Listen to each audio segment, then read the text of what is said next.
नजर को बदलो तो नजारे बदल जाते हैं, नजर को बदलो तो नजारे बदल जाते हैं, सोच बदलो तो सितारे बदल जाते हैं।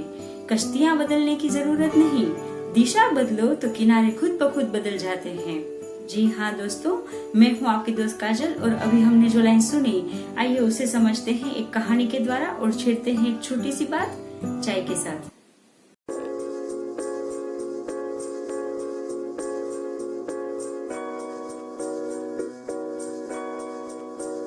दोस्तों, आज की कहानी शुरू करने से पहले मैं आपसे रिक्वेस्ट करती हूँ कि अभी तक आपने मेरी चैनल को सब्सक्राइब नहीं किया है तो प्लीज उसे सब्सक्राइब कर दीजिए, तभी तो आपको मेरी कहानियाँ सबसे पहले सुनने को मिलेगी।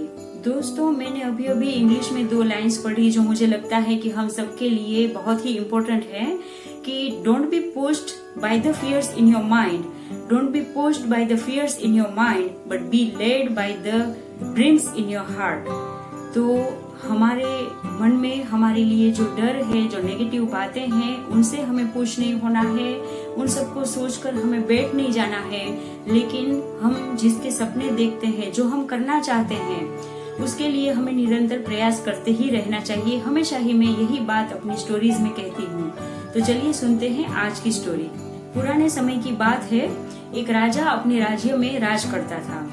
राजा की 2 कमजोरियां थी और वो ये कि उसका सिर्फ एक ही पैर था और एक ही आंख थी। इन शारीरिक अक्षमताओं की बावजूद भी वो राजा जो था वो बहुत अच्छे से शासन करता था और उसके शासन में सारी जो प्रजा थी वो भी बहुत ही खुश थी। राजा अपनी बुद्धिमानी से, अपने कौशल्य से बहुत अच्छे से पूरे राज्य का संचालन करता था। एक दिन राजा जो था अपने महल में टहल रहा था। उसने एक दीवार पर बहुत सारे चित्र देखे।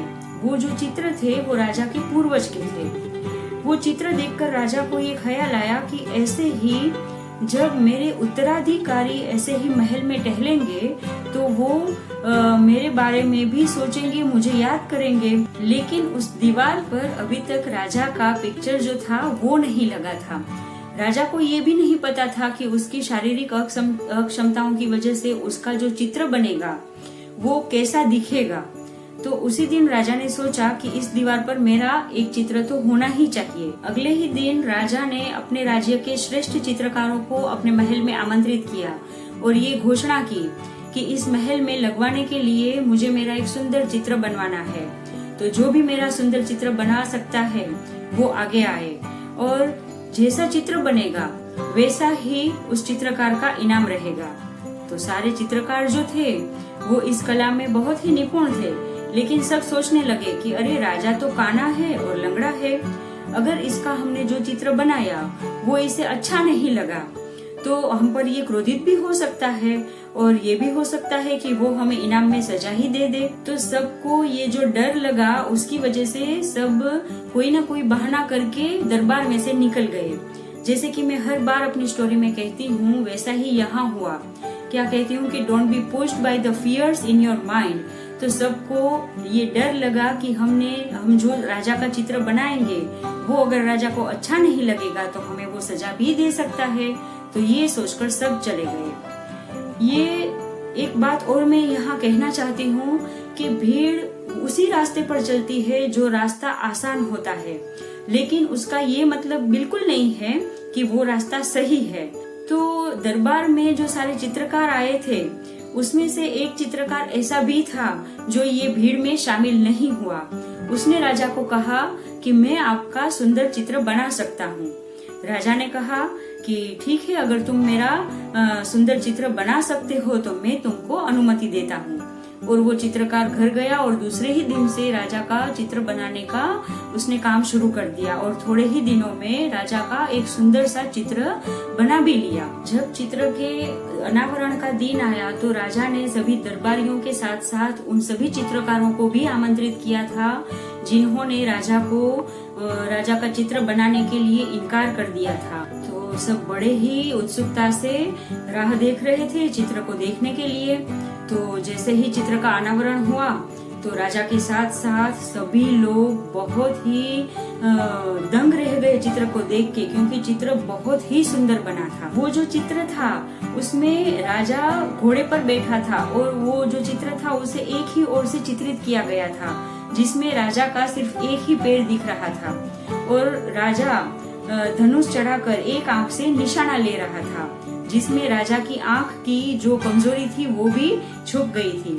तो वो जो चित्रकार था उसने बहुत ही बखूबी से, बहुत ही चालाकी से राजा की दोनों कमजोरियां थी वो उस चित्र में छुपा दी थी। तो ये जो चित्र था वो देखकर राजा बहुत ही खुश हो गया और वो चित्रकार को बहुत ही बड़ा इनाम भी मिला।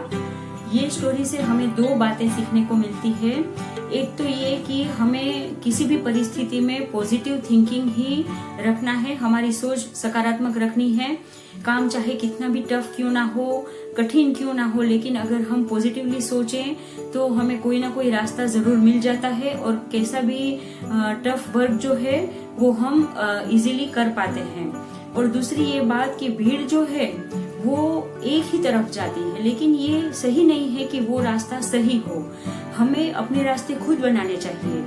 तो आपको आपसे बेहतर और कोई नहीं जान सकता है, तो आपको आपके रास्ते खुद बनाने चाहिए, ना कि जिस तरफ सारे लोग जा रहे हैं, जैसे सारे लोग सोच रहे हैं वैसे ही हमें सोचना है, उसी तरफ जाना है। ये नहीं करना है। हमें खुद का दिमाग लगा के खुद के सपनों को साकार करना है, अपना रास्ता हमें खुद चुनना है।